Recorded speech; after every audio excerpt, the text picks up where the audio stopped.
Kabir hall में घर वालों के साथ बैठकर डिस्कस कर रहा था। फैमिली वाले इस बारे में समझा रहे हैं कि अतुल से दोस्ती करना ठीक नहीं है, क्योंकि वो पत्रकार हमारा पहले भी नुकसान कर चुका है। तब कबीर उन्हें समझाता है कि आप चिंता मत करिए, दोस्ती मायने नहीं रखती, मायने ये रखता है कि उससे हम फायदा ले सकते हैं या नहीं। प्रेस कॉन्फ्रेंस के जरिए मैंने अपने और परिवार की इमेज को अतुल के जरिए ही फिर से दुरुस्त किया है। आप सबको फिक्र करने की कोई जरूरत नहीं है। अब वो हमारा कुछ नहीं बिगाड़ सकता है, क्योंकि अब उसकी गर्दन मेरे हाथों में। फैमिली के मुखिया बातचीत के खत्म होने से पहले पार्टी की घोषणा करते हैं, जिसको ऑर्गेनाइज करने का सारा जिम्मा अलीशा को मिलता है। अलीशा चेहरे पर बड़ी मुस्कान के साथ उसको एक्सेप्ट करती है, जिससे मानसी चिढ़ जाती है, क्योंकि उसको लगता है कि वो उसी घर में रहती है। तब भी दादाजी ने अलीशा को ये काम क्यों दिया? वो काम उसे देना चाहिए। साथ शंभुनाथ ये भी बताते हैं कि इस पार्टी में आप सब के लिए एक सरप्राइज है। तब तक के लिए कल का इंतजार करें। सुबह का वक्त था। सारस्वत परिवार में सुबह सभी लोग चाय पर बैठे थे और सभी आपस में बात कर रहे थे। जब सभी लोग चाय पीकर जाने लगे, तभी मानसी उठकर एक किनारे पर चाय की चुस्कियां लेने लगती है। तभी वो देखती है कि अलीशा भी उसके पास आ गई। दोनों एक दूसरे को देखकर मुस्कुरा देते हैं। घर में ही काजल और मानसी भी चाय पी रहे होते। उसे देखते ही मानसी चिढ़ती हुई कह देती है कि यह आदमी तो इस घर में रहने लायक नहीं है। पता नहीं काजल ने इस फटीचर में क्या देखा जिसको सर पर चढ़ा रखा है। मेरा बस चले तो इसे घर से सैंडल मार के भगा दूं। क्या करोगी सैंडल मारकर? ऐसा क्या बिगाड़ा है कबीर ने तुम्हारा? अलीशा ने मानसी से पलटकर जवाब मांगा। मुझे इसकी सूरत पसंद नहीं है। ये सारस्वत फैमिली का घर है, कोई अनाथालय नहीं जहाँ कोई भी कहीं से आ जाए। ये क्लासी लोगों की जगह है, भीख मंगों की नहीं। मानसी ने जवाब बनाते हुए कहा। कम से कम वो अपने दम पर कुछ तो करता है। तुम्हारा खुद का क्या है? क्या किया है तुमने अपने बलबूते पर? पिताजी के पैसे पर ऐश करने को तुम क्लासी जिंदगी कहती? घिन है तुम्हारी सोच पर मानसी। और जिंदगी में एक काम बता दो जो तुमने क्लास वाला किया हो। तुम्हारी मॉडलिंग ने तुमको और इस फैमिली को क्या दिया है? कम से कम वो डिलीवर ही करता है, सम्मान से, काजल पर खर्च करता है और अच्छा हस्बैंड का फर्ज पूरा करता है। असली क्लास यही होती है। दूसरों को नीचा दिखाने से क्लास नहीं आती मानसी। अलीशा ने मानसी को करारा जवाब दिया, जिससे मानसी तिलमिलाट हुई, पर उससे कोई उत्तर न देते हुए बना उसने बौखला कर कहा, हमारे घर के मैटर में तुमको क्या बोलने की जरूरत है? मैं कबीर को कुछ भी बोलूं, तुम कौन हो मुझे टोकने वाली? मानसी, तुम मंद बुद्धि हो और घमंडी लड़की हो, जिसकी खुद की कोई औकात नहीं है। इसलिए तुम ये भूल गई कि जितना घर ये तुम्हारा है उतना ही मेरा भी है। आज तो भूल से कह दिया, दोबारा तुमने ये कहा तो तुमको औकात याद दिलाने में मुझे ज्यादा देर नहीं लगेगी। अलीशा ने तेवर दिखाते हुए मानसी को उसकी जगह बता दी, लेकिन उसने बोलना जारी रखा और मानसी ने बोला, तुमको कबीर से क्या दिक्कत है मुझे नहीं मालूम, लेकिन तुम उसको तंग करना छोड़ दो, नहीं तो अंजाम ठीक नहीं होगा। मुझे जो करना है मैं वो करूंगी, तुम मेरा क्या कर लोगी? मैं कबीर को घर से निकाल कर रहूं, चाहे जो भी हो जाए।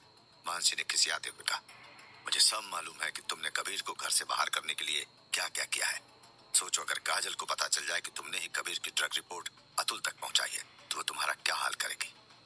कबीर तो बहुत सीधा है, जो जानकर भी उसने कुछ भी नहीं कहा कि तुमने कितनी बड़ी भूल की है, लेकिन तुमने जो गलती की है उसके लिए मेरी तरफ से तुम्हें माफी नहीं है और तुमको जल्दी ही एहसास होगा कि तुमने कितनी बड़ी भूल की है। अलीशा ने धमकाते हुए मानसी को लताड़ लगाई। मानसी समझ नहीं पा रही थी कि क्या जवाब दिया जाए। साथ ही हैरत भी हो रही थी कि अलीशा को ये सब बात कैसे पता चली। साथ ही कबीर को भी ये बात पता है, उसे ये बात भी आज ही मालूम पड़ा। इन सब बात से वो नरम पड़ चुकी थी, लेकिन वो अलीशा के सामने कमजोर नहीं दिखना चाहती थी, जबकि वो गिर चुकी थी। लेकिन तब भी उसने अकड़ बरकरार रखते हुए कहा, मैंने तुमसे पहले ही कहा है कि मुझे नफरत है उस दो कौड़ी के आदमी से, इसलिए मैंने उसे घर से निकलवाने के लिए ऐसा किया। मुझे कोई मौका मिला तो आगे भी करूंगी, पर कबीर को इस घर में नहीं रहने दूंगी। ठीक है, मैं देखती हूँ कि तुम ये कैसे करती हो। तुमने पहले से सीमा लांघ दी है, इसलिए तुम देखो मैं तुम्हारा क्या हाल करती हूँ। सिर्फ कुछ ही दिनों में तुम्हें तुम्हारी औकात मैंने याद नहीं दिला दी तो मेरा नाम भी अलीशा नहीं। अलीशा ने मानसी को चुनौती के स्वर में कहा। अलीशा मानसी को चुनौती देकर वहां से निकल गई। अलीशा मन ही मन कबीर को पसंद करती थी, इसलिए वो मानसी को इस बात की सजा देने पर तुली कि उसने रिपोर्ट लीक करके पूरे शहर के सामने कबीर की इज्जत उछाली थी, जिसको कबीर ने हाल ही में प्रेस कॉन्फ्रेंस में ठीक कर दिया था। ठीक वो ये बात नहीं भूल सकती, मानसी को उसके किए की कीमत चुकानी होगी। दोपहर के वक्त काजल कबीर को एक्सरसाइज करा रही थी। अब कबीर सहारा लेकर चल सकता था। तभी डोर बेल बजती है। काजल देखती है दरवाजे पर कार्तिकेय खड़ा था। ने कार्तिकेय को अंदर बुलाया और कबीर के सामने बैठा दिया। कबीर हैरान था कि कार्तिकेय इतने दिनों बाद उससे मिलने आया था, लेकिन सबसे अच्छी बात यह है कि कार्तिकेय खुद पैरों से चलकर आया था। कबीर उठकर कार्तिकेय को गले से लगा लेता है। दोनों दोस्त बहुत भावुक हो जाते हैं। काजल दोनों को वहीं छोड़कर घर में व्यस्त हो जाती है। बहुत दिनों बाद, इतने दिन कहाँ थे तुम? कबीर ने कार्तिकेय से हैरानी से सवाल पूछा। बस यूं ही समझ लो कि कहीं और तेजी से रिकवर हो रहा था। तुम बताओ कैसे हो?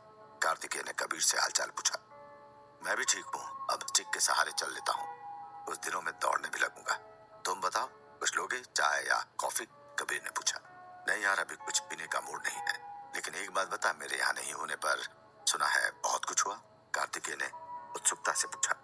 हाँ, सबसे पहले तो तुम ये जान लो कि चीफ मर चुका है। अभी कबीर कह रहा था कि क्या? कार्तिकेय ने बीच में टोककर हैरानी प्रकट की। हाँ, चीफ मर चुका है। उस लड़ाई में हमने बहुत कुछ खो दिया, बहुत से आदमी मारे, जिसमें सबसे ज्यादा दुख शिवेंद्र के लिए है। उस लड़ाई में तुम सभी अपनी हद तक जा चुके थे, कबीर ने फिर कहा और आगे कहना जारी रखा। अतुल ने जो ड्रग रिपोर्ट छापी थी, उसे भी कल ही एक प्रेस कॉन्फ्रेंस के जरिए झूठा साबित कर दिया गया। इस तरह से मैं अब बेगुनाह हूँ और मैं अब सारस्वत परिवार के कारोबार में उतर सकता हूँ। ये तो बहुत अच्छी बात है। कार्तिकेय ने कबीर के लिए खुशी जताई। तुमको पता है अपने केस के चक्कर में अतुल के पीछे कितना भागना पड़ा? पहले उसे दिल्ली से उठवाया, लेकिन वो लोग शिमला के आउटर में ही पकड़े गए। उसके बाद एसपी ने उसे अपने ऑफिस में रखा, जहां तब एक फेक कॉल करके हथियारों का भंडार बताकर ऑफिस पर हमला कर वहां से अतुल को निकाला। फिर उसे बंदी बनाकर टॉर्चर किया और खूब समझाया, तब कहीं जाकर अतुल ने मदद की। कबीर ने अतुल केस से जुड़ी सारी बातें कार्तिकेय को बता दी। तो अब अतुल ने अपना काम कर दिया है, उसे छोड़ दिया होगा? कार्तिकेय ने साधारण सी बात की। हाँ, उसे जाने दिया। तुमको मालूम है कि नया एसपी बहुत होशियार था। उसी ने मास्टर जीओ के हथियारों के कंसाइनमेंट को पकड़ लिया था। सबसे बड़ी बात तो ये कि पारस के घर से ही पुलिस वाला स्पाई था, जिससे पारस को पुलिस पकड़ सकती थी, लेकिन मास्टर जीओ ने चालाकी से बचाया। लेकिन उसके बाद से ही उसकी उल्टी गिनती शुरू हो गई थी। एक हथियारों की जगह बताकर हमला कर अतुल को उठाना। उसके बाद उसने मास्टर जीओ के अड्डे पर रेड भी मारी, पर वे सतर्क थे। उसके एक फेक कंसाइनमेंट को एक्सपोज कर उसकी वीडियो बनाना और अंत में पॉलिटिकल को 1 करोड़ देकर प्रेशर से उसका ट्रांसफर साउथ गोवा हो पाया। लेकिन हमारी लास्ट टाइम मुलाकात में तो हम लोग दोस्त हो गए थे। कबीर ने इस बार एसपी से जुड़ा सारा सच बता दिया। साला सच में एसपी तो एकदम राक्षस था। जिसके पीछे लग गया उसकी जिंदगी तो तबाह हो जाती होगी। कार्तिक ने एसपी के बारे में सोचा। इसके अलावा मास्टर जीओ के घर पर सुप्रीम बॉस का आना हुआ था, जिन्होंने मास्टर जीओ को बंदी बना लिया था, क्योंकि वे एक बार मुझे मारने जा रहे थे। उन्होंने मुझसे कहा कि वापस ऑर्गेनाइजेशन में आ जाओ, चीफ का खून माफ करवा दूंगा, लेकिन मैंने मना कर दिया, क्योंकि मैं वो जिंदगी पीछे छोड़ना चाहता हूँ। वे कह रहे थे कि कोई बहुत बड़ा काम है जिसके लिए जरूरत है। उन्होंने कहा कि वो उसे ऑर्गेनाइजेशन में वापस लाने के लिए कुछ भी करेंगे। कबीर ने सुप्रीम बॉस की कहानी भी कार्तिकेय को बता दी। कबीर, मैं तुम्हें मास्टर जीओ के बारे में बता रहा हूँ कि वो एक बेहद चालाक व्यक्ति है। वो हर काम बेहद सोच समझ कर करता है। मास्टर जीओ सिर्फ तुम्हारे साथ इसलिए है क्योंकि वो तुम्हारे सपोर्ट के जरिए ऑर्गेनाइजेशन को सबसे ऊपर तक पहुंचाना चाहता है। उसे मालूम है कि तुम्हारे कॉन्ट्रैक्ट बहुत स्ट्रांग है और तुम्हारी पैठ है इंटरनेशनल माफिया ग्रुप में, इसलिए मास्टर जीओ से तुम सावधान रहना। बाकी तुम खुद समझदार हो। कार्तिकेय ने मास्टर जीओ की सच्चाई कबीर को बताते हुए कहा। मुझे लगा तो था कि वो मेरी इतनी मदद क्यों कर रहे थे। खैर, अब वैसे भी मैंने उनसे दूरी बना ली, क्योंकि मुझे अब काजल और उसकी फैमिली के हिसाब से चलना होगा, जो कि मास्टर जीओ को पसंद नहीं करते। इसलिए तुम फिक्र मत करो, मैं देख लूंगा। कबीर ने कार्तिकेय को आश्वासन देते हुए कहा। कबीर, मैं तुमसे आज आखिरी बार मिल रहा हूँ, क्योंकि मैं ऑर्गेनाइजेशन के काम से जर्मनी जा रहा हूँ। वहाँ एक बहुत ही इंपॉर्टेंट काम आया है, शायद इसलिए वे तुमको भी वापस बुलाना चाहते होंगे। ये काम बहुत ही खतरनाक होगा, इसलिए मैं जाने से पहले सिर्फ तुमसे मिलना चाहता था, ताकि तुमको ढंग से गुड बाय कह सकूं। कार्तिकेय ने इमोशनल होते हुए कबीर से कहा। तभी कार्तिकेय अपनी जेब में से कुछ लाल रंग की गोल चीज निकालकर कबीर के हाथ में रखकर उसका हाथ बंद कर देता। कबीर हैरान था कि कार्तिकेय ये कौन सी चीज उसे दे रहा है, लेकिन ये पल ऐसा था कि अभी बात करना उसने ठीक नहीं समझा। लेकिन कार्तिकेय उसके चेहरे के भाव पढ़ लेता है। उसने कबीर से कहा, कबीर, ये रेड पेंडेंट है। आज तुम मुझे इस हालत में देख रहे हो, वो सब इसी की वजह से। ये व्यक्ति को तेजी से हील करने में मदद करता है, तो इसे तुम अपने पास हमेशा रखे रहना, जिससे तुम तेजी से ठीक हो पाओ। मैं ये भी जानता हूँ कि यकीन करना मुश्किल होगा, लेकिन मुझ पर भरोसा रखो, तब ठीक होगा।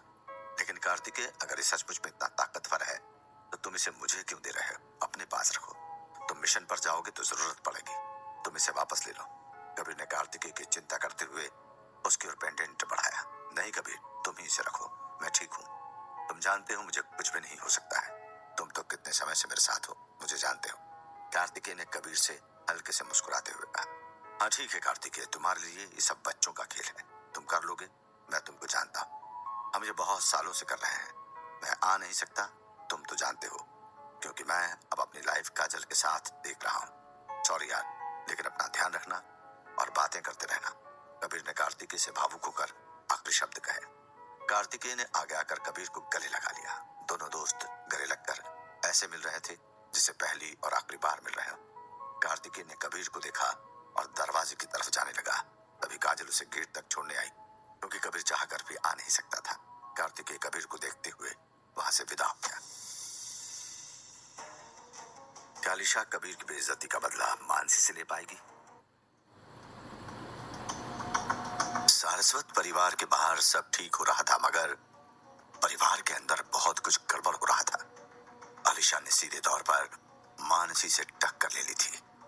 सुबह के वक्त ही मानसी और अलीशा के बीच बहुत जबरदस्त झगड़ा हो गया था। कोई नहीं जानता था कि क्या होने वाला है। मानसी को इस बात पर गुस्सा था कि अलीशा उसके घर की नहीं है, मगर फिर भी घर के सब इम्पोर्टेंट काम उसको ही करने को मिलते थे। वहीं अलीशा को इस बात पर गुस्सा था कि मानसी ने कैसे कबीर को फंसाने की कोशिश की। अलीशा ने मानसी को आगे के लिए सावधान रहने को कहा और उसके पास से चली गई। उसी दिन दोपहर के दूसरे पहर में कबीर से मिलने के लिए कार्तिकेय आता है। कबीर उसको देख के बहुत ज्यादा खुश होता है। इसके बाद कार्तिकेय ने बहुत आराम से कबीर से उसके साथ हुए हादसे के बारे में पूछा। कबीर ने एक एक करके कार्तिकेय को बहुत कुछ बताया, जैसे कि चीफ को कबीर ने किस तरह से मारा था, कबीर को किस तरह से गोली लगी थी, कैसे मास्टर जियो और कबीर ने अतुल को अपने कब्जे में किया। कुल मिलाकर कबीर ने कार्तिकेय को वो सब बताया जो कार्तिकेय को पता नहीं था। कार्तिकेय ने कबीर को बताया कि वो ऑर्गेनाइजेशन के काम से बाहर जाने की तैयारी कर रहा है। साथ उसने कबीर को यह भी बताया कि मास्टर जियो उसका इस्तेमाल करके इंटरनेशनल माफिया की सबसे ऊपर की सीट पर आना चाहते हैं। कबीर को ये बात बहुत अजीब लगी। तब कबीर ने भी कार्तिकेय को बताया कि सुप्रीम बॉस उससे मिलने आए थे। कार्तिकेय को इस बात पर बहुत हैरानी हुई। जाते जाते कार्तिकेय ने कबीर को एक रेड पेंडेंट दिया, जिसको कबीर बहुत अच्छे से जानता था। कबीर के दिमाग में अभी मास्टर जियो का भी प्लान चल रहा था। वो सोनी भी आया तो उसको समझ नहीं आ रहा था कि कार्तिकेय ने जो कुछ उससे कहा है वो सही है या नहीं है। अपने हिसाब से तो कबीर ने ऐसा कुछ कभी नहीं सोचा था। उस रात काजल ने भी कबीर से बात करने की कोशिश की कि उसके दिमाग में क्या चल रहा है, मगर कबीर ने काजल की बात को काटते हुए उसको बोला कि कोई बात नहीं है। हालांकि सोते वक्त काजल दादाजी के पार्टी के बारे में बात कर रही थी, मगर उसने ध्यान नहीं दिया कि कबीर अभी कहीं और ही खोया हुआ है।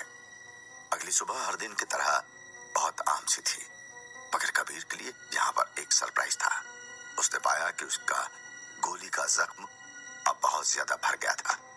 ऐसे कैसे हुआ था ये कबीर को समझ नहीं आ रहा था, मगर उसने इस बारे में किसी से बात करना सही नहीं समझा। काजल ने उसको नहाने को कहा तो कबीर ने अपने जख्म को भूलकर बाथरूम में चला गया। वो नहाने ही वाला था कि उसने अपनी जेब में रखे बॉक्स को छुआ और उसे याद आया कि कार्तिकेय ने उसे ये रेड पेंडेंट दिया था। जब कार्तिकेय ने उसको ये दिया था तब उसके पास देखने का भी समय नहीं था। जब कबीर ने अभी उसे खोल के देखा तो उसके सामने क्रिस्टल क्लियर पन्ना का एक टुकड़ा था। ये चमकदार और चिकना था। इसको देखने पर नजर नहीं हट सकती थी। हालांकि कबीर ने पाया कि रेड पेंडेंट के चारों ओर काली हवा के निशान थे। आम लोग इसे नहीं देख सकते थे, लेकिन कबीर कोई साधारण व्यक्ति नहीं था। उस चीज को पकड़े कबीर अब अपने अतीत में चला गया था। चाइना के हत्यारे पहले अपने जीवन का विस्तार करने के लिए दिव्य डार्क रेड पेंडेंट के रूप में जाने जाने वाले रेड पेंडेंट के इस रहस्यमय टुकड़े पर भरोसा किया था। कबीर ने पूरी दुनिया में जब अपना नाम कर लिया था, तब उसको इस रेड पेंडेंट के रहस्य के बारे में पता चला था। इस रेड पेंडेंट को बनाना बेहद मुश्किल था। इसके लिए 10,000 लोगों के रक्त और प्रतिभाओं के अनगिनत खजाने की जरूरत थी। एक बार रेड पेंडेंट बन जाने के बाद ये किसी भी इंसान के लिए एक सर्वोच्च खजाना था। गोल्डमिंग ने जब इसको बना लिया था, तब इसके बारे में उसको बहुत अच्छे से पता नहीं था। उन्होंने इसको अपनी छाती से लगाया था ताकि वो अपने घायल शरीर को फिर से जागृत कर सके। उनका शरीर गल रहा था और वे दर्द से मर रहे थे। इस पेंडेंट के साथ कोई भी अपने भौतिक शरीर को फिर से बना सकता है। हालांकि उन्होंने महसूस किया कि यह आइटम बहुत बुरा था और उन्होंने सीधे डिवाइन डार्क रेड पेंडेंट को नष्ट कर दिया था। और आज कबीर ने गलती से ये कार्तिकेय के हाथों से एक और टुकड़ा ले लिया था। वो नहीं जानता था कि स्वर्ग की इच्छा थी या तूफान की शुरुआत थी। वैसे तो कबीर दिव्य रेड पेंडेंट की उत्पत्ति के बारे में निश्चित था, लेकिन ऐसी चीजों के बारे में कोई भी सब कुछ नहीं जानता था। हालांकि हड्डी में ठंडा महसूस हो रहा था।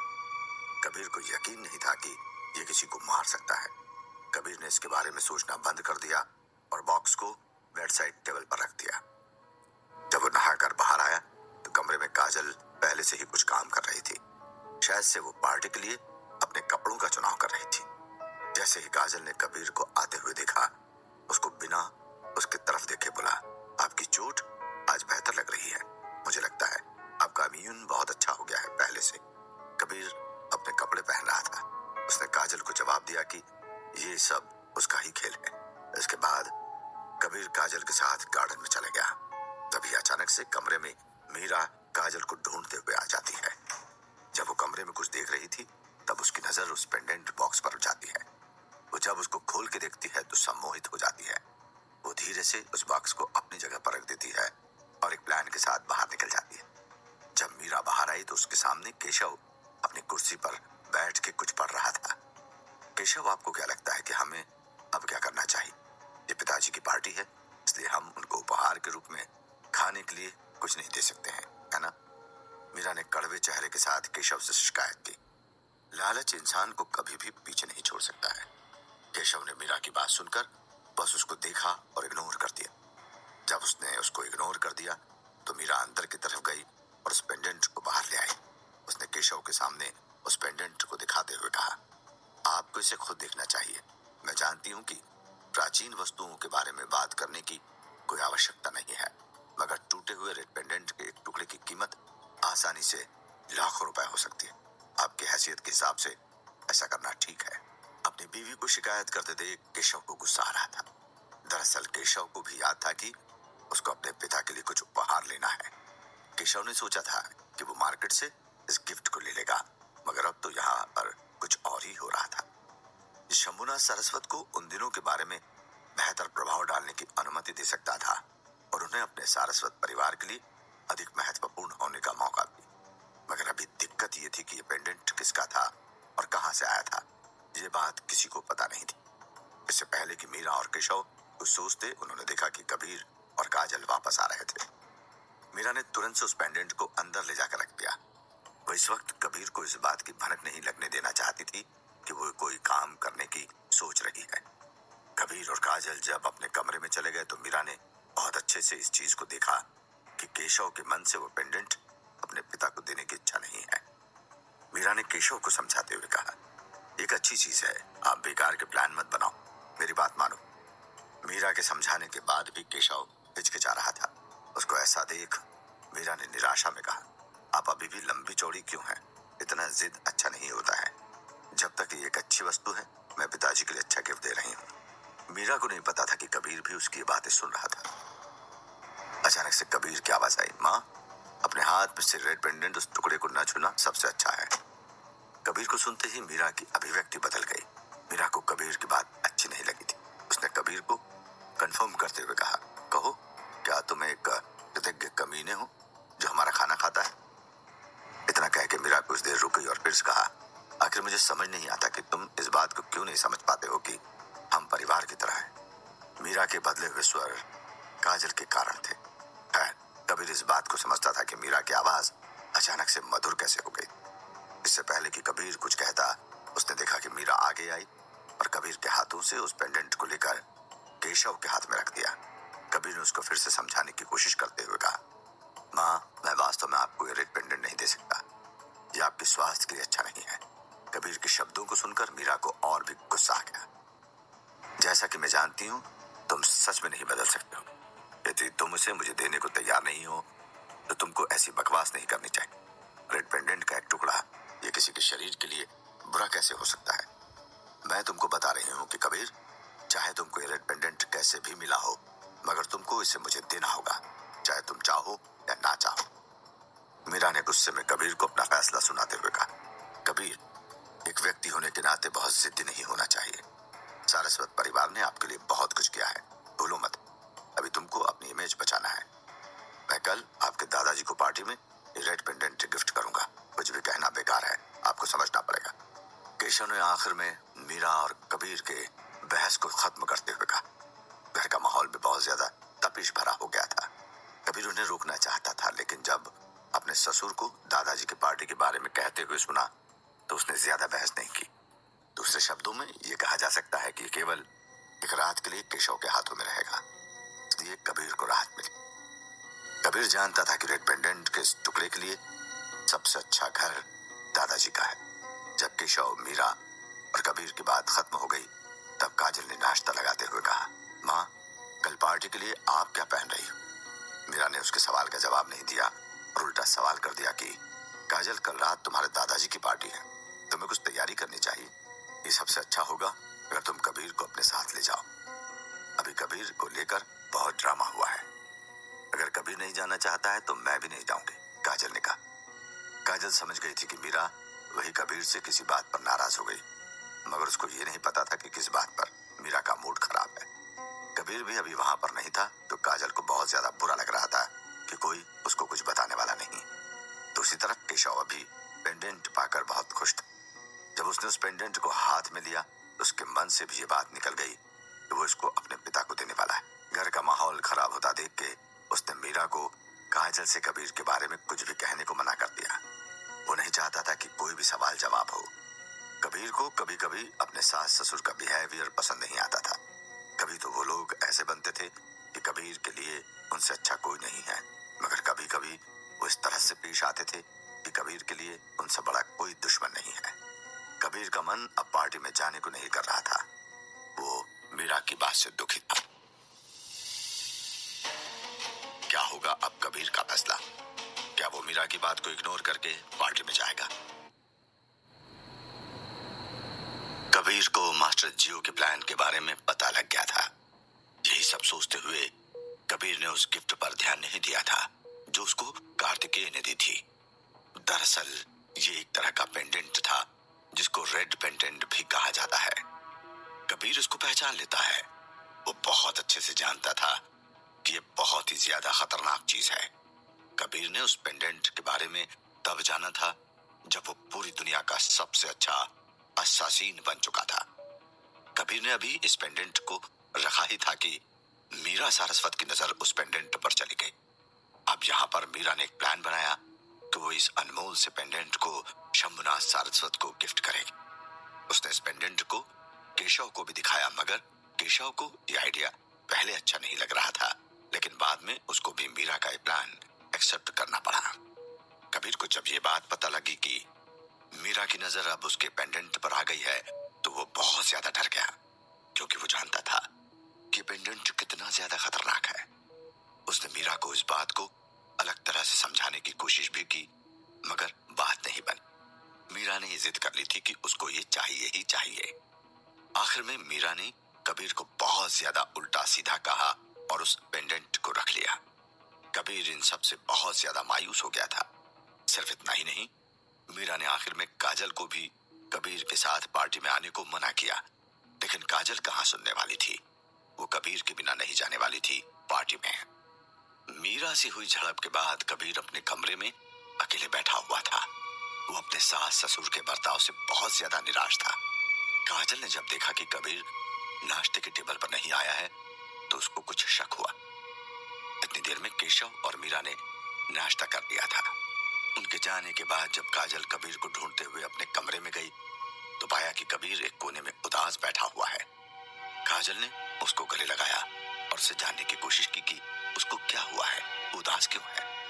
मगर कबीर ने अभी काजल को देखते हुए मीरा की बात उसको नहीं बताई। कबीर ने उसको बस इतना बताया कि उसको अपनी फैमिली की याद आ रही है। काजल को ये बात समझ आ गई थी कि उसके मॉम डैड ने फिर से कबीर को कुछ कहा है। काजल ने उनकी तरफ से कबीर से माफी मांगी तो कबीर ने उसके कोमल हाथों को चूमते हुए ऐसा करने को मना कर। इसके बाद कबीर ने काजल को पार्टी के लिए कुछ अच्छी ड्रेस और शंभुनाथ के लिए एक अच्छा सा गिफ्ट लाने को कहा। कबीर की इस बात पर काजल ने सहमति जाहिर करते हुए उसको बताया कि वो आलिशा के साथ शाम के वक्त जा रही है। आलिशा को भी पार्टी के अरेंजमेंट के लिए बहुत सारा काम है। कबीर को भी काजल का ये प्लान पसंद आया था। कबीर भी इस बात के लिए एक्साइटेड था कि आलिशा क्या क्या प्लान कर रही है पार्टी के लिए। कबीर कहीं न कहीं इस बात को समझता था कि वो अब आलिशा के कुछ करीब आ गया है। आलिशा को वो अभी बहुत अच्छे दोस्त की तरह मानता था, मगर आलिशा की तरफ से भी ऐसा ही नहीं था। वो कबीर को बहुत ज्यादा चाहती थी। काजल ने कबीर को यहाँ बस ये बताया कि आलिशा ने पार्टी का इंतजाम होटल गोल्डन शील्ड में किया था। अगली रात होटल गोल्डन शील्ड खूब जगमगा उठा था। उधर काजल के घर सब कोई तैयार हो गया था। तभी मीरा की आवाज पूरे घर के कमरों में गूंज जाती है। काजल जल्दी करो, हमारे परिवार का भविष्य तुम्हारे दादाजी के आज के फैसले पर निर्भर करता है। सब कुछ करने के बाद केशव का परिवार पार्टी के लिए निकल गया। कबीर ने अपना गुस्सा थूक के काजल के साथ आने का फैसला किया था। कार को केशव ने होटल से कुछ दूर ही पार्क किया था। काजल और कबीर जरा पीछे ही रह गए थे और केशव ने इंतजार किए बिना ही होटल में प्रवेश कर लिया। उसको अभी देर नहीं करनी थी क्योंकि वो उस हर मौके को हासिल करना चाहता था जो उसको परिवार का मुखिया बना सके। उधर काजल बहुत आराम से कबीर की बाहों में बाहें डालकर उसको बताते हुए आ रही थी कि कल उसके किसी दोस्त का बर्थडे है और उसको बताया गया है कि उसको कबीर को भी अपने साथ लाना होगा। कबीर अभी काजल की बात पे बहुत ज्यादा ध्यान नहीं दे रहा था। वो उस होटल के सिक्योरिटी चेक्स को देख रहा था। अचानक से एक तेज आवाज ने दोनों के बीच माहौल को बाधित किया। तुम दोनों को इससे बेहतर कुछ पहन के आना चाहिए था। मानसी ने अपने चेहरे पर तिरस्कार के भाव के साथ उसको गले लगाते हुए कहा। जब मानसी काजल से बात कर रही थी तब कबीर ने नोटिस किया कि मानसी के बगल में कुछ स्मार्ट सा चश्मे वाला आदमी खड़ा था। वो कोमल और साफ दिख रहा था और वो मानसी का साथी लग रहा था। कबीर समझ गया कि मानसी का यह नया अफेयर है। वो मन ही मन मुस्कुरा रहा था। तभी मानसी ने कबीर को इंट्रोड्यूस करते हुए बहुत आराम से जोकर बना दिया। काजल को यह बात पसंद नहीं आई। वो मानसी को कुछ कहती उससे पहले ही कबीर ने मानसी को सुनाते हुए कहा, आपको नहीं लगता कि आपके काम सिर्फ जोकर ही आते हैं, खासकर पैसे लेने के वक्त? मानसी ने घुट घुट कर कहा, मैं तो पहले से ही जानती हूँ कि तुम जैसे लोगों की औकात क्या है। मैं यहाँ तुमसे बहस करने नहीं आई हूँ। मैं यहाँ पर अपनी बहन से मिलने आई हूँ। हाँ, मैं जानता हूँ कि तुम जैसी औकात की लड़कियां मेरे जैसा औकात के लोगों से बात नहीं कर पाती। भले ही मैं अधिक गरीब हूँ फिर भी मैं इंसान हूँ। कबीर ने लापरवाही से कहा। वो चश्मे वाला आदमी और अधिक सहन नहीं कर सकता था, इसलिए वो कबीर के सामने खड़ा हुआ और कहा, मेरे गरीब भाई, क्या ये बहुत ज्यादा नहीं है? मुझे उम्मीद है कि आप मानसी से माफी मांग सकते हैं। मैं और नहीं कहूंगा। कबीर को लगा कि वो मजाकिया है। उनके शब्दों ने भीड़ का बहुत ध्यान आकर्षित किया और उनमें से ज्यादातर सारस्वत परिवार के रिश्तेदार और दोस्त थे। काजल ने इस बात को देखते हुए कि तमाशा बन रहा है, कबीर के कपड़ों को पकड़ लिया और उसे कई बार खींचा। वो उसे उन्हें अनदेखा करने के लिए कह रही थी, क्षमा करें, आप गलत हैं। केवल एक ही व्यक्ति मुझसे माफी मांगेगा और जिस व्यक्ति से मैं माफी मांग रहा हूँ वो अपनी जान भी गंवा सकता है। कबीर ने ये कहने के साथ उनकी बेइज्जती की और काजल के साथ होटल में चला गया। चश्मे वाले आदमी को उम्मीद नहीं थी कि कबीर के शब्द इतने जोरदार होंगे। उसने बाद में उसे सबक सिखाने का फैसला किया। चश्मदीद आदमी ने मानसी को सांत्वना देने की कोशिश की जो अब रोने की कगार पर थी। हर बार की तरह इस बार भी कबीर ने मानसी की बेइज्जती बहुत अच्छे से कर दी थी। उधर हॉल में जहां शंभुनाथ की पार्टी तीसरी मंजिल पर थी, कबीर ने काजल को उसका इंतजार करने और बाथरूम जाने के लिए कहा। बाथरूम में आकर कबीर ने कार्तिकेय का नंबर निकाला और उसको ऑडियो मैसेज करते हुए कहा, मेरे लिए कुछ लोगों की खोजबीन करो और कल सुबह मुझसे बात करो, मुझे तुमसे कुछ कहना है, कुछ ही शब्दों के साथ। कबीर ने तुरंत मैसेज सेंड कर दिया और जानकारी के संबंध में टेक्स्ट मैसेज भेज दिया। करीब 5 मिनट बाद कबीर ने हंसते हुए अपने मोबाइल पर कुछ मैसेज पढ़ा। उसके बाद उसने अपना फोन अपनी जेब में रखा और बाथरूम से बाहर निकल आया। काजल अभी भी बाहर ही उसका इंतजार कर रही थी। जब कबीर हॉल में आया तो देखा कि वहां 1 दर्जन से अधिक राउंड टेबल थे और उनमें से अधिकांश पहले ही अपनी सीट ले चुके थे। कबीर और काजल केशव और मीरा की तलाश कर रहे थे, लेकिन उन्हें यह जानकर आश्चर्य हुआ कि वे मुख्य मेज पर पहले से ही बैठ गए थे।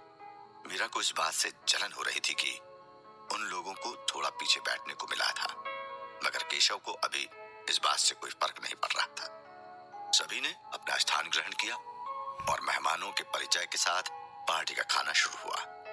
शंभुनाथ सारस्वत की तबीयत रात से कुछ नासाज हो गई थी, इसलिए उनको व्हील चेयर पर एक नौकरानी लेकर आई। उनके आने के साथ पूरे माहौल में गर्मजोशी आ गई। साथ ही सब लोगों ने इस बात का अफसोस जताया कि शंभुनाथ सारस्वत कितनी गंभीर रूप से बीमार है। शंभुनाथ ने स्टेज पर आते ही माइक लेते हुए सभी को कहा, लेडीज एंड जेंटलमैन, मैं अपनी पार्टी में इस तरह से नहीं आना चाहता था, लेकिन मैं कल रात से ही बीमार हो गया हूँ। मैं बस पुराने दिनों की याद दिलाने के लिए यहाँ सबको इकट्ठा करना चाहता था। मुझे उम्मीद है कि आप सब मेरा साथ देंगे और हम इस पल को यादगार बना देंगे। शंभुनाथ की बातें सुनकर बहुत से लोग उदास हो गए थे। उन्होंने अपने टेबल पर रखे वाइन के ग्लास को हाथ में लहराते हुए शंभुनाथ का अभिवादन स्वीकार किया। कुछ लोग जो शंभुनाथ के कुछ करीबी थे, उन्होंने शंभुनाथ को लंबी उम्र की दुआ भी दी, तो कुछ ने अच्छे डॉक्टर से दिखाने की सलाह से ही अपने होने का परिचय दिया। वहीं इन सबको दूर से देख रहा कबीर भी दादाजी की तबीयत को लेकर अब कुछ परेशान होने लगा था। कबीर ने चारों ओर देखा तो कुछ लोग रोते दिखे। ऐसा लगता था कि उनमें से कुछ सचमुच उदास थे। प्रणव और केशव का ध्यान अपने पिता की तबीयत से ज्यादा इस बात पर लगा हुआ था कि आज उनको कौन सा तोहफा देता है। मौका पाकर प्रणव ने बहुत आराम से मानसी को गिफ्ट देने का इशारा किया। शंभुनाथ सारस्वत प्रसन्न थे अपनी तबीयत के सिवा। उन्होंने जब पार्टी का माहौल देखा तो उनको अच्छा लग रहा था। मानसी ने एक वर्गाकार बक्सा लिया और मंच पर चढ़ गई। जैसा कि मानसी को दिखावा करने की आदत थी, उसने सब गेस्ट के सामने ही अपने दादाजी को बधाई देने के बाद उस तोहफे को खोल दिया था। प्रणव ने भी इस मौके का फायदा उठाया और खुद को बढ़ चढ़ कर दिखाया। केशव को अपने भाई के संबंधों से जलन हो रही थी। शंभुनाथ सारस्वत अपने बेटे को जाने नहीं दे सकते थे। मुझे विश्वास है कि आप भविष्य में सारस्वत परिवार का बोझ भी उठा सकते हैं, शंभुनाथ सारस्वत ने प्रणव से कहा। शंभुनाथ सारस्वत के शब्दों के पीछे का अर्थ साफ था।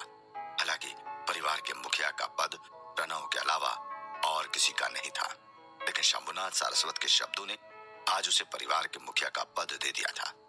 अब बारी थी केशव की, जो जलन से जलते जा रहा था। केशव ने कबीर का रेड पेंडेंट निकाला और आत्मविश्वास से खोला। शंभुनाथ सारस्वत की आंखें उसे देखते ही चमक उठी। रेड पेंडेंट का इतना उत्कृष्ट टुकड़ा उन्होंने कभी नहीं देखा था। अपने पिता का रिएक्शन देख के केशव बहुत ज्यादा खुश हो गया था। केशव ने बहुत आराम से तोहफा दिया और अपनी जगह पर आकर बैठ गया। शंभुनाथ के हाथों में आने के बाद हर कोई रेड पेंडेंट की उत्पत्ति पर चर्चा करने लगा।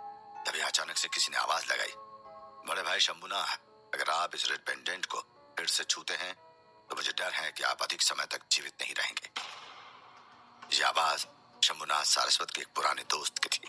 वो पीछे से डॉक्टर भी था, तो शंभुनाथ को उसकी बात पर यकीन करना ही पड़ा। मगर शंभुनाथ इस बात को जानना चाहते थे कि यह ऐसा क्यों बोल रहा है। शंभुनाथ के इन दोस्त को डीआर यासिर अहमद कहा जाता था। उन्होंने शुरुआती दिनों में शंभुनाथ सारस्वत की जान बचाई थी और शंभुनाथ सारस्वत ने काफी अच्छी खासी रकम के साथ एहसान वापस किया था। दोनों एक दूसरे के लिए बहुत अच्छे थे, लेकिन उनका रिश्ता आज ही भीड़ के सामने प्रकट हुआ। क्या आपको लगता है कि इस रेड पेंडेंट में कोई समस्या है? शंभुनाथ सारस्वत ने पूछा। जहां तक मैं समझ पा रहा हूं, मुझे लगता है ये वही रेड पेंडेंट है जिसने बहुत से लोगों की जान ली है, डॉक्टर यासिर अहमद ने समझाया। अचानक से सबकी निगाहें पहले केशव पर गई, क्योंकि उसने ही इस पेंडेंट को गिफ्ट किया था। प्रणव ने केशव को फटकार लगाते हुए इस बात को पूछा कि वो पिताजी के साथ क्या करना चाहता है। तब केशव, जो बहुत ज्यादा कंफ्यूज हो गया था, तब मीरा ने माहौल को संभालते हुए कहा कि ये कबीर लेकर आया हुआ था। तब अचानक से कबीर सबकी निगाहों में आ गया। कबीर भी समझ गया था कि वो मुसीबत में आ गया है, क्योंकि इन लोगों को समझाना बहुत मुश्किल काम था। क्या कबीर सबको समझा पाएगा कि वो गलत नहीं है? क्या कबीर सबको समझा पाएगा कि वो गलत नहीं है, या हो जाएगी आज उसकी विदाई? आखिर कबीर पार्टी में आता है।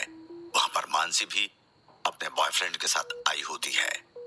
कबीर और मानसी की बातचीत होती है, जहां मानसी फिर से कबीर को बुरा कहती है। अजल साइड के टेबल पर जाकर बैठ जाते हैं। शंभुनाथ की भी पार्टी में एंट्री होती है। सभी का ध्यान उनकी तरफ जाता है। खाने पीने के बाद ही गिफ्ट देने का सिलसिला शुरू होता है। सबसे पहले प्रणव की फैमिली से मानसी एक तोहफा शंभुनाथ को गिफ्ट देती है। परिवार के और भी सदस्यों ने गिफ्ट दिया और अंत में केशव सारस्वत ने कबीर का पेंडेंट अपने पिताजी को दिया, जो कि बहुत ही सुंदर था। इस पेंडेंट पर शंभुनाथ के पुराने दोस्त यासिर अख्तर का ध्यान जाता है, जो कि पार्टी में आए थे। वे कहते हैं कि ये पत्थर ठीक नहीं है, इसमें जरूर बुरी शक्तियां हैं। मैंने इसके बारे में अपने पुरखों से सुना है। तब केशव और मीरा सारस्वत दोनों ही मिलकर कबीर पर आरोप लगा देते हैं कि पेंडेंट कबीर से उनको मिला है, इसलिए अब सारा इल्जाम कबीर पर आ जाता है।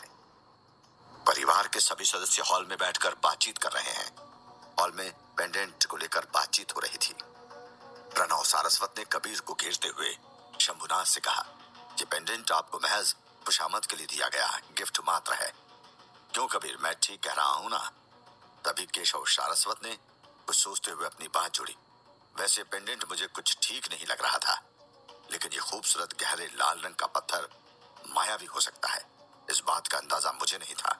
और ये पेंडेंट आपकी तबीयत को नुकसान कर सकता है, ये बात मुझे मालूम होती तो मैं इसे आपको बिल्कुल नहीं देता। केशव सारस्वत को कबीर पसंद नहीं था, लेकिन उसे कबीर को झेलना पड़ता था, क्योंकि उसकी चाहती बेटी, जिसको वो जान से ज्यादा चाहते थे, वो कबीर को चाहती थी। लेकिन अभी उनको मौका मिला था, इसलिए उन्होंने कबीर पर आरोप लगाने में बिल्कुल भी देरी नहीं की। परिवार के मुखिया शंभुनाथ दोनों की ही बात ध्यान से सुन रहे थे, लेकिन उन्हें खिसियाहट भी हो रही थी। वो पेंडेंट उन्होंने अपने हाथ में दबा रखा था। उन्होंने उस खूबसूरत पेंडेंट को देखा। इस बीच केशव की वाइफ मीरा ने भी बातचीत में हिस्सा लेते हुए शंभुनाथ की तरफ देखते हुए कहा, मुझे भी ये पेंडेंट कुछ अजीब लग रहा है। पता नहीं कबीर ये पेंडेंट घर में लेकर ही क्यों आया। कबीर को बताना चाहिए उसकी मंशा क्या है। कबीर ने शंभुनाथ ये पेंडेंट नुकसान करने वाला होता तो आपको अपने शरीर पर उसका प्रभाव भी दिखता, लेकिन मेरे ख्याल से आप ठीक हैं, इसलिए मुझे लगता है आपको इस बात पर बिल्कुल भी चिंता नहीं करना चाहिए कि आपको नुकसान करेगा। अब शंभुनाथ ने कबीर की तरफ देखा और थोड़ा अजीब ढंग से पूछा, कबीर बताओ, क्या ये सब सच है? ये किस तरह का पेंडेंट है? क्या सच में इसमें कोई खतरा है? आप तो जानते हैं किसी भी ऐसे पत्थर का अपना औरा होता है। ये पत्थर भी विशिष्ट गुण लिए हुए, इसका नुकसान भी है और फायदा भी है। ये निर्भर करता है कि आप इसको कैसे और कितनी देर तक अपने पास रखते हैं। कबीर ने शंभुनाथ को समझाने की कोशिश की। शंभुनाथ ने जब ये सुना कि नुकसान भी पहुंचा सकता है, तो वो कबीर से नाराज होते हुए बोले कि ये सब क्या है? जब ये नुकसान पहुंचा सकता है तो इसे मुझे क्यों दिया गया? वैसे भी मेरी उम्र अब मेरा बहुत साथ नहीं दे रही है। मौका पाते ही फिर से मीरा सारस्वत ने कबीर पर फिर आरोप लगाते हुए कहा, वैसे तो मुझे कबीर पर भरोसा है, लेकिन अगर पेंडेंट वाकई इतना खतरनाक है, तब तो कबीर को बताना होगा कि पेंडेंट घर में क्यों है, वो इसका क्या करने वाला था, इसमें किस तरह का रहस्य है। केशव ने भी मीरा का समर्थन किया। हाँ, ऐसा हो सकता है कि कबीर को पहले से पता हो और उसने हमसे पेंडेंट के बारे में बातचीत नहीं की, इसलिए हमने आपको गिफ्ट के रूप में देने का सोचा, नहीं तो ऐसा करने की कोई वजह ही नहीं है। अब कबीर से रहा नहीं गया, उसने बहुत ही संवेदनशीलता से जवाब दिया कि नहीं दादाजी, मेरा ऐसा कोई इरादा नहीं है। मैंने आपको बता दिया है, इस पेंडेंट से कुछ ऐसी तरंगें निकलती हैं जो कि एक जीवित प्राणी जिसे चोट लगी हो उसको ठीक कर सकती है। लेकिन हाँ, ये बात भी सच है कि इसका अधिक इस्तेमाल आपके शरीर की त्वचा को प्रभावित करता है, जिससे स्किन कैंसर हो सकता है, इसलिए इसके इस्तेमाल को लेकर सावधानी बरतनी होगी। कबीर ने अपनी बात सावधानी से खत्म की। प्रणव सारस्वत को इस बात का यकीन नहीं आया। उसने कहा कि ये कैसे हो सकता है? एक पत्थर तबीयत ठीक कर सकता है, मुझे इस बात पर बिल्कुल यकीन नहीं है। प्रणव सारस्वत ने अपना संदेह सबके सामने रखा। मैं आपकी बात से सहमत हूँ, लेकिन ये कोई नॉर्मल पत्थर नहीं है। आपने देखा होगा कि लोग अपने हाथों में नीलम, मूंगा, मनका और कई तरह के पत्थरों की अंगूठी पहनते हैं। इन सभी पत्थरों से आदमी की किस्मत बदलती नहीं है, बल्कि इसके पीछे साइंस है। इन सब पत्थरों की अपनी एनर्जी या ऑरा होता है, जो कि उसके पास होने वाले जीवित प्राणी को प्रभावित करता है, जिससे उसकी हेल्थ, उसकी मानसिकता और उसके अंदर की एनर्जी व्यक्ति की पर्सनालिटी को प्रभावित करती है। इसी तरह से ये भी एक नायाब पत्थर है, जिसमें से ऐसी किरणें निकलती है जो कि आदमी के जख्म के पास रहकर उसे हील करने की ताकत रखता है। आप मानो या ना मानो, लेकिन यही सच है। मैंने आप सबसे कुछ भी झूठ नहीं कहा, लेकिन यह भी सच है, इसका नुकसान भी है। कबीर ने अपनी बात की लंबी सफाई। कबीर की बात सुनकर सभी लोग चकित हो गए। अब उन्हें लग रहा था कि उन्होंने कबीर को शंभुनाथ सारस्वत के सामने बदनाम करने की कोशिश की, लेकिन कबीर ने सफाई से अपने आप को बचा लिया। साथ ही शंभुनाथ की नजर में अपने आप को और भी ऊंचा उठा लिया। इससे प्रणव, मीरा और केशव तीनों ही बहुत खिसियाए से थे। शंभुनाथ भी बात सुनकर बहुत चकराए। उन्हें कुछ याद आया कि बहुत साल पहले उन्होंने एक ऐसे पेंडेंट के बारे में सुना था। क्या सच में ये वही पेंडेंट है जिसकी शक्तियां लोगों को जीवित करने में भी सक्षम है? शंभुनाथ बहुत खुश और चकित दोनों ही थे। वे विश्वास नहीं कर पा रहे थे कि वो महान पेंडेंट, जिसकी विरासत के बारे में हिमालय के सन्यासियों में जिक्र है, वो उसके हाथों की मुट्ठी के अंदर है। उनके चेहरे के भाव प्रणव, केशव और मीरा ने भी पढ़े। वे आपस में एक दूसरे को देखने लगे। उन्हें समझ में नहीं आ रहा था कि शंभुनाथ के दिमाग में क्या चल रहा है। अब उन्हें भी लगने लगा कि उस पेंडेंट में कुछ तो बात है कि शंभुनाथ पेंडेंट की बात पर इतना सोच रहे हैं। अब उन्हें भी पेंडेंट को लेकर उत्सुकता जागी। इसी बीच शंभुनाथ ने कबीर से सवाल किया, लेकिन मैं कैसे मान लूं कि तुम ठीक कर रहे हो? मुझे और पूरी फैमिली को प्रमाण चाहिए। अगर तुम साबित कर सको तो ही हम सब तुम्हारी बात मान सकते हैं। अगर तुम साबित नहीं कर सके तो तुम एक धोखेबाज माने जाओ। शंभुनाथ ने अब कड़क होकर कबीर से सवाल किया, जिसे कबीर बहुत असहज हो गया, लेकिन उसने स्थिति संभालने की कोशिश की। बहुत सरल है, मुझे एक प्रयोग करके आपको दिखाना होगा ताकि आप यकीन कर सकें कि ये एक अलग पत्थर है। कबीर ने सबको यकीन दिलाने की कोशिश की। कैसा प्रयोग? ये इतना ही सरल है तो हमें अभी ही करके दिखाओ, केशव ने कबीर को टारगेट करते हुए कहा। हाँ, क्यों नहीं, कबीर अभी ही प्रयोग करके अपनी बात साबित करेगा। क्यों कबीर, करोगे ना? प्रणव ने भी केशव का समर्थन करते हुए कबीर को छेड़ा। ठीक है, अगर ऐसी बात है तो मुझे एक जख्म चाहिए होगा ताकि मैं पत्थर की मदद से उसे ठीक कर अपनी बात साबित कर सकूं। कबीर ने अपनी बात साबित करने के लिए अनुमति चाही। शंभुनाथ ने कहा कि तुमको कुछ दिन पहले ही चोट लगी है, तुमको अपने जख्म को ठीक करके दिखाना होगा। यही तुम्हारी और पेंडेंट की परीक्षा है। जल्दी करो, अब मैं और ज्यादा वेट नहीं कर सकता। कबीर ने अनुमति पाकर अपनी शर्ट को ऊपर किया और पेंडेंट को हाथ में लेकर अपनी कमर के पीछे के हिस्से में जख्म के आसपास घुमाना शुरू कर दिया। कमरे में अजीब सी ऊर्जा छा चुकी थी। सभी टकटकी लगाकर इंतजार कर रहे थे। कबीर ने लगातार अपना घुमाना जारी रखा। लगभग 10 मिनट ऐसा ही चलता रहा। अब सभी बेचैन हो रहे थे। प्रणव और केशव को लग रहा था कि वे जीत गए।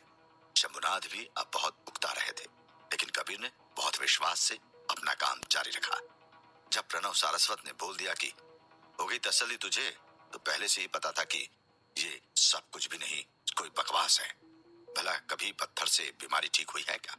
अब शंभुनाथ भी सहमति में सिर हिलाकर बोल उठे कि कबीर एक नंबर का झूठा, धोखेबाज और मक्कार किस्म का व्यक्ति है। अभी पूरा परिवार कबीर का मजाक उड़ाने पर तुला था, लेकिन कबीर ने अभी भी हिम्मत नहीं हारी थी। वो अभी भी जख्म पर लीप की तरह पत्थर को घुमा रहा था। तभी कबीर ने देखा कि जख्म सिकुड़ रहा है। कबीर ने और उत्साह के साथ जख्म पर घुमाना शुरू कर दिया। अभी तक किसी को यकीन नहीं था, लेकिन अब सब हैरान थे कि क्या हो रहा है। क्या सच में एक पत्थर से किसी का जख्म भरा जा सकता है? कुछ देर पहले उनसे कोई कहता तो उनको यकीन नहीं होता, लेकिन अभी उन्होंने अपनी आंख से होता देख लिया था, इसलिए उनके मानने को कुछ रहा ही नहीं था। कबीर अभी भी अपने काम में मग्न था। उसके थोड़ी देर और घुमाने पर कबीर का जख्म भर गया। तब कबीर ने अपना काम को रोका और सभी फैमिली मेंबर की प्रतिक्रिया का इंतजार किया। ये सब देखकर सभी अवाक थे। कोई कुछ भी नहीं बोल रहा था। सब एक दूसरे का मुंह ताक रहे थे। तभी इस सब के बीच फैमिली के हेड शंभुनाथ ने शांति को भंग किया। सच में ये तो कमाल हो गया। तुम इसको क्या कहते हो कबीर? शंभुनाथ ने बेहद खुशी का इजहार करते हुए कहा, इसे रेड पेंडेंट कहा जाता है। इसको केवल बहुत कम लोगों ने ही देखा है। जब मुझे ये मिला तो मुझे भी यकीन नहीं आया, लेकिन जब आंखों से देखा तब यकीन आया कि सच में एक बेहद खास नगीना है जो कि मेरी झोली में आ गिरा है। लेकिन मैंने सोचा ये उसी व्यक्ति को शोभा देगा जो कि इसके बारे में गहरा ज्ञान रखता हो। मुझे भरोसा था कि आप इसके बारे में जानते हैं। मैंने आपकी आंखों में देखा जैसे कि आपको कोई आपकी प्रिय वस्तु मिल गई हो जो कि बहुत पहले आपसे बिछड़ गई हो।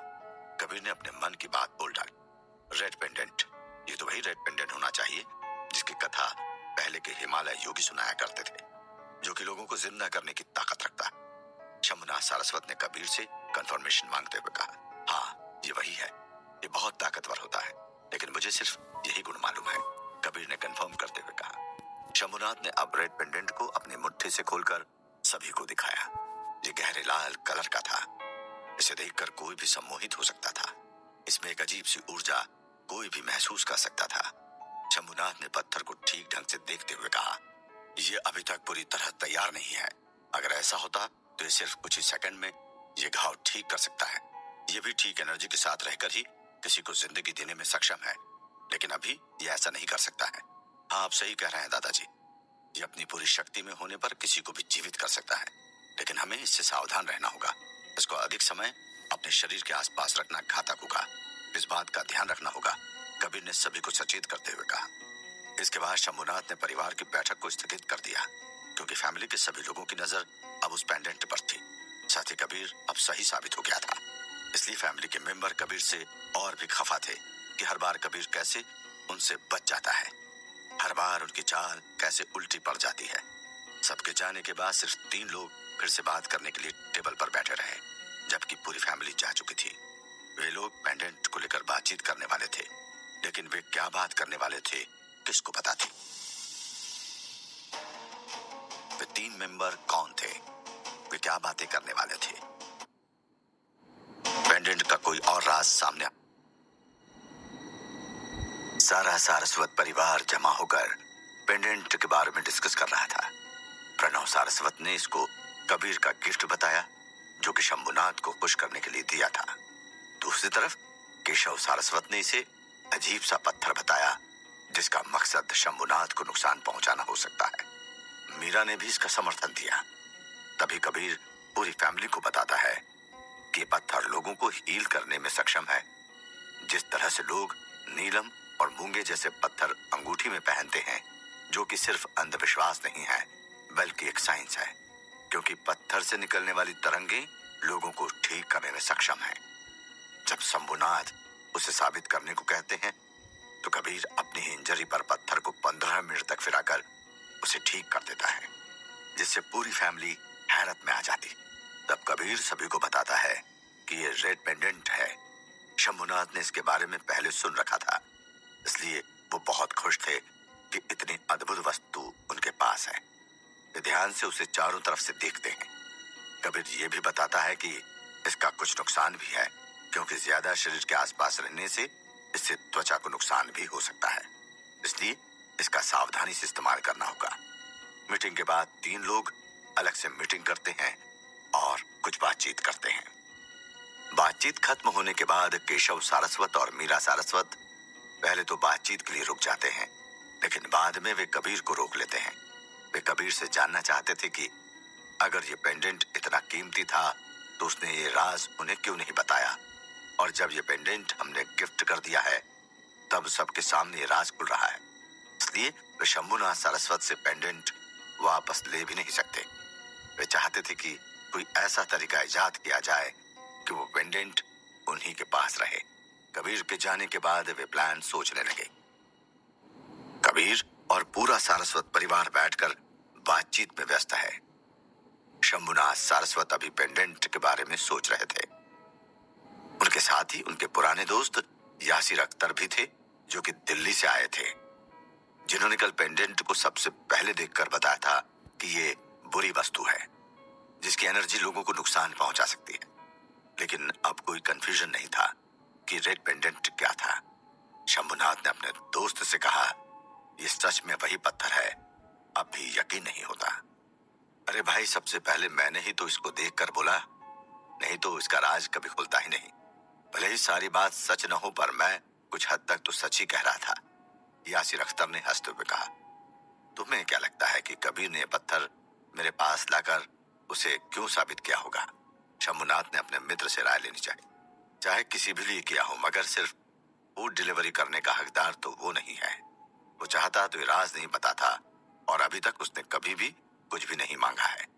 अब तो उसके ऊपर कोई इल्जाम भी नहीं है, इसलिए यही सही मौका है उसे मौका देने का। यासिर अख्तर ने अपनी राय दी। हाँ, मुझे भी लगता है कि फैमिली के लिए किए गए काम का फल उसे मिलना चाहिए, पर एक बात है जो मुझे खटक रही है। कबीर के पास ये दुर्लभ पेंडेंट कहाँ से आया? शंभुनाथ ने अपनी शंका जाहिर की। इसका जवाब तो कबीर ही दे सकता है, मुझे भी जानना है, यासिर अख्तर ने भी सहमति देते हुए कहा। इसके बाद दोनों लोग हॉल में आ जाते, जहां बाकी लोग भी होते, लेकिन शंभुनाथ और यासिर दोनों ही कबीर के पास आ जाते। इधर कबीर पूरी तरह से पेंडेंट के बारे में सोच रहा था। वो चाहता था कि किसी भी हाल में पेंडेंट शंभुनाथ सारस्वत के पास रहे, क्योंकि इससे पहली बात तो ये थी कि उनकी सेहत अच्छी नहीं रहती थी, जो कि बढ़ती उम्र के साथ बिगड़ सकती थी, और दूसरी बात, वे ही इस फैमिली में थोड़े समझदार थे। बाकी सब लोग लालची थे।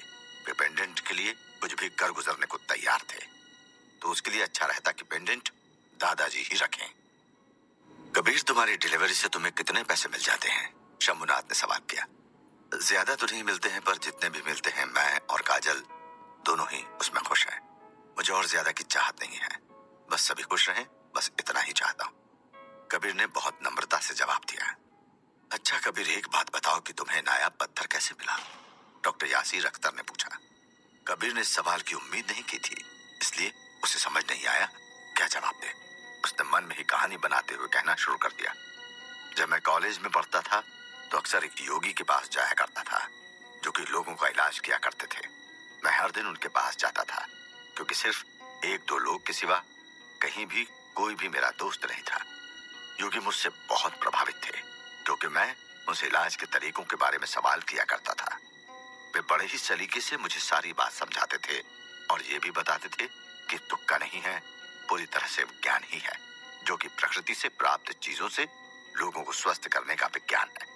उन्होंने कभी भी मेरे या किसी के भी सामने ये इस्तेमाल नहीं किया।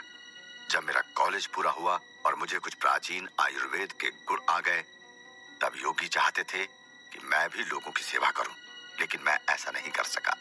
मुझे लोगों के लिए फिक्र थी, लेकिन मैं एक जगह पर बैठकर ये नहीं कर सकता था। एक दिन रोज की तरह मैं योगी जी के आश्रम पर गया तो वे कुछ चिंतित थे। उन्होंने मुझे बुलाया और ये पेंडेंट निकाल कर दिया। साथ ही कहा कि मैं इसको हमेशा जरूरतमंद की सेवा में लगाऊं। ये कहकर उन्होंने मुझसे कहा कि अब वो उनकी तरफ से आजाद है। उसके बाद मैं कुछ साल बाद वहां गया। वे वहां नहीं थे, लेकिन वो विद्या और उनका एक पेंडेंट मेरे साथ था। लेकिन मैंने पेंडेंट को वहीं दफना दिया था। लेकिन कुछ समय पहले मेरा मित्र वहां से आया, तब मुझे उसका ध्यान आया। मैंने उससे वो मंगा लिया। उसने काजल की तरफ रुक करके कहा कि काजल को मालूम है, कार्तिकेय कुछ दिन पहले आया था। तब से मैं चाहता तो अपना घाव ठीक कर लेता, लेकिन उससे आप मुझ पर शक करते, इसलिए मैंने इसका इस्तेमाल नहीं किया। मैंने इसे पिताजी को दिया था ताकि वो आपको दे दें। यासिर अख्तर को यह कहानी कुछ कुछ बनावटी लग रही थी, क्योंकि उनको योगी वाली बात पर भरोसा था, क्योंकि असल जीवन में यह पत्थर किसी भी सामान्य व्यक्ति के पास होना संभव नहीं था। लेकिन बाकी बात पर वो भरोसा नहीं कर पा रहे थे। खैर, उन्होंने ये जाहिर नहीं किया।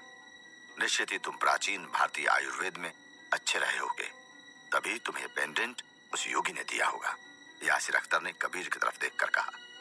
तभी वहां पर केशव सारस्वत और मीरा सारस्वत भी आकर टेबल पर बैठ गए।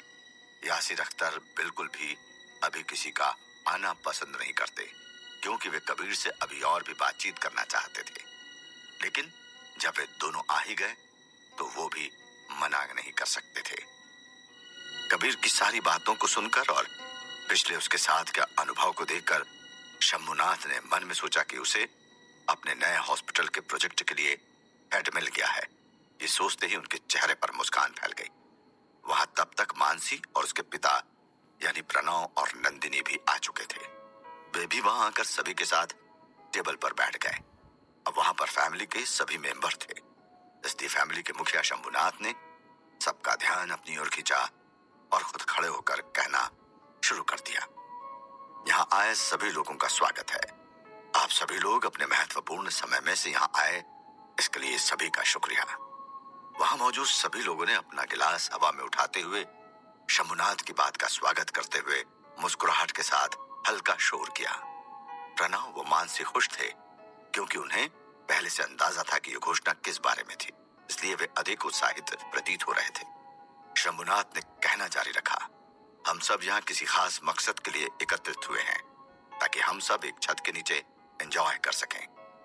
साथ ही एक और बात है, जो कि एक घोषणा है। अब सभी की तरफ शांति हो गई।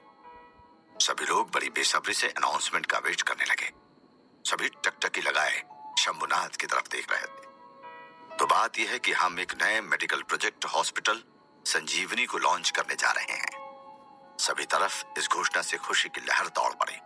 सब जाम पीने लगे और शोर मचाने लगे, लेकिन अभी बात पूरी नहीं हुई थी। शंभुनाथ ने फिर से कहा, रुकिए, शांत हो जाए, अभी मेरी बात पूरी नहीं हुई है। इससे एक बार फिर से हॉल में शांति छा गई। तो मैंने कहा था, इस नए मेडिकल प्रोजेक्ट हॉस्पिटल संजीवनी को लीड करेंगे मिस्टर कबीर। साथ ही वे एक अच्छे मार्शल आर्ट के जानकार हैं, जिन्होंने मेरी जान बचा, इसलिए मैं उन्हें फैमिली बिजनेस का सिक्योरिटी हेड भी बनाता। कबीर के लिए जोरदार तालियां। परिवार के मुखिया ने अपनी घोषणा कर दी। साथ ही उन्होंने अपनी ड्रिंक को ऊपर उठाया और जोर से कहा, कबीर के नाम और हमारे परिवार के बिजनेस के नाम। शंभुनाथ के इस जश्न को सिर्फ कुछ ही लोगों ने समर्थन दिया, बाकी लोग अपने गिलास नीचे ही रखे रहे। जश्न को छोड़ो, वे सदमे में आ चुके थे, क्योंकि अभी उन्होंने सुना, उस पर विश्वास नहीं हो रहा था कि कल तक जो डिलीवरी करते सड़कों पर दिखता था, आज वो एक बड़े हॉस्पिटल का मालिक है। खासकर सबसे ज्यादा निराश तो मानसी थी, क्योंकि उसे लगा था कि ये प्रोजेक्ट उस या उसके फादर को मिलेगा, लेकिन ठीक उल्टा कबीर को मिला, जिसे देखकर उसका खून जल जाता है। वो गुस्से से आग बबूला हो गई थी। उसने फैसला किया कि वो चुप नहीं बैठेगी।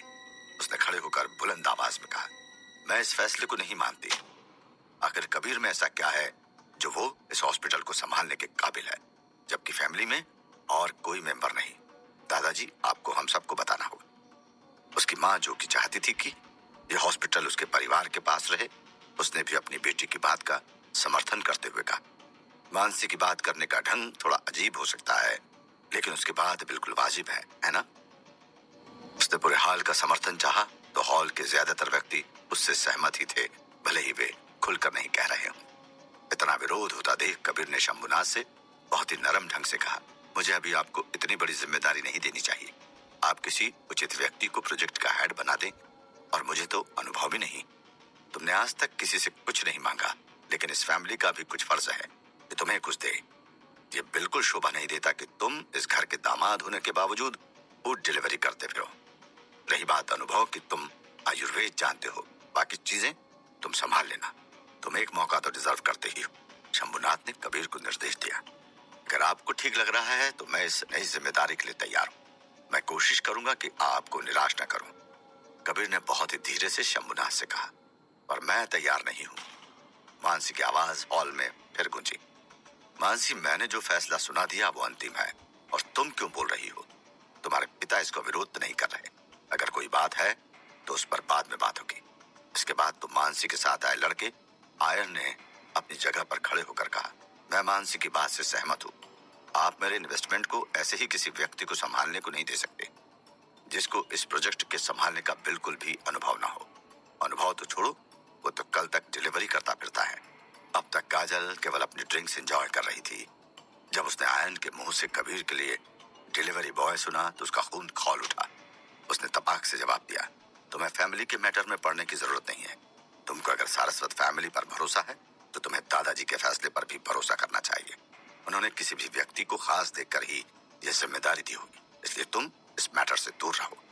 काजल का जवाब सुनकर आयन अपने मन में सुलग कर रह गया। सभी व्यक्ति बहुत ही असमंजस में थे।